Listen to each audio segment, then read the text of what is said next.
Pelvic কোন পোর্শনটাকে বলা হয়? নিচের পোর্শন। এটা হচ্ছে স্পাইনাল এক্সটেনশন এক্সারসাইজ। প্র্যাকটিক্যাল করে দেখাচ্ছে আমাদের কোচিংয়ের দীপকদা। দীপকদা করো।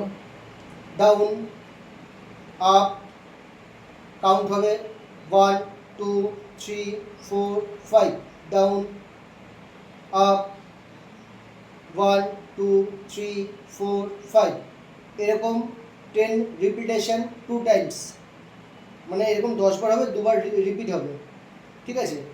হাতটা কাঁধ বরাবর করো, দুটো পা একটু কাছাকাছি নাও, যে কোনো একদিকে নাও, মাথাটা অপোজিট সাইড, যেদিকে পা যাচ্ছে তার অপোজিট সাইডে মাথা যাচ্ছে, দুটো হাতটা কাঁধ বরাবর হবে। হ্যাঁ, এটা কন্টিনিউ, কোনো হোল্ড হবে না, কন্টিনিউয়াসলি হবে।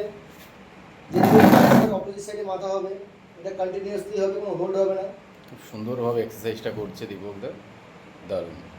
এটা করলে কি হয় একটু বেনিফিটটা? এটাও স্পাইনাল এক্সটেনশন এক্সারসাইজ, এবং লোয়ার ব্যাক পোর্শনে যদি কোনো পেইন থাকে সেই পেইনগুলো থেকে অনেক রিলিফ দেয়। অনেক অনেক ধন্যবাদ। এই এক্সারসাইজটা লোয়ার ব্যাক সিরিজের যে কোনো ধরনের পেইনের ক্ষেত্রে এক্সারসাইজটা করা যাবে। Thank you sir. রিল্যাক্স, দুটো পা বাটারফ্লাই সিচুয়েশন আসবে, এটাও শুয়ে এটাও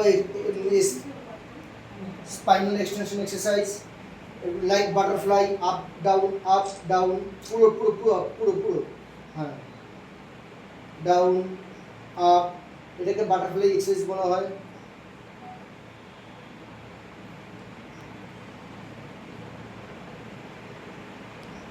এটাও 10 Times 2 Times repetition. Okay,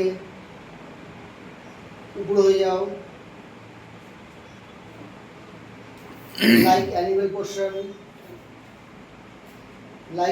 portion, down your back portion,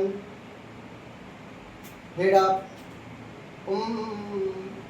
একটা ভিডিওটা স্টপ করো।